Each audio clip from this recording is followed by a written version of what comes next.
Sally says, Barry, obviously not interested in Will's point of view. This is for you. Yeah. Could you talk us through how you approach cervical HVTs? Do you have starter questions? Do you have questions you always ask? I seem to remember you asked more heart ones than I'd been taught, but I might have remembered that wrongly. Okay, I thought this actually might be a setup. Well, it's not on my part anyway. No, okay.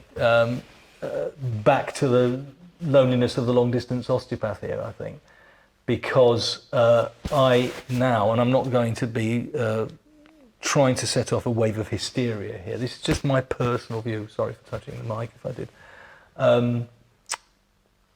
I try to stay away from cervical manipulation as much as possible.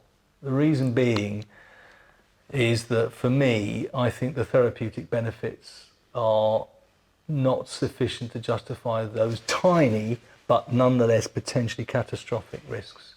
Mm-hmm. I find if I see somebody with a neck problem, I'm not necessarily divesting myself of the notion of a cervical diagnosis, but I find, because of what I reconcile to being mostly somatic referral, when we manipulate something that shares a common root with another structure, I can intervene with something low down, upper thoracic spine, and I find it's almost as effective. I don't think I like to go through it. But for those people that are interested, I think a vascular history is critical, and that means all the inflammatory conditions. It means potentially a migrainous instability scenario. So again, anything that make me worried about vascular status is something. Even for lower cervicals. Oh, for sure. Yeah, for sure. So I try and stay away from it as far as I can. One of the things that actually seemed to come to light years ago, never did finish or even start the paper actually, but I remember having a bit of kind of casual association with discussion with a vascular surgeon about this. And one of the interesting things we found out is that damage to the intima, which is what everybody worries about in blood vessels, occurs as a result of cross-sectional force.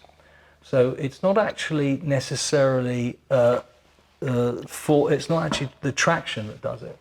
It's actually a force at a perpendicular to the vessel.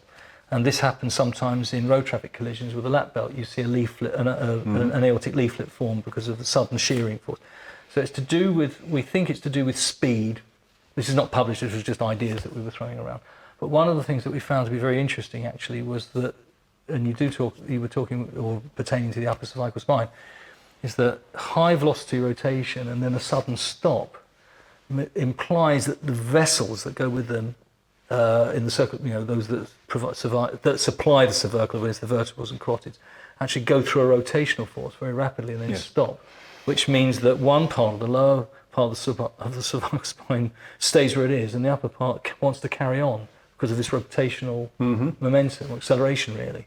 And that's a massive cross-sectional force. So it might actually be that it's all due to rotation rather than anything else.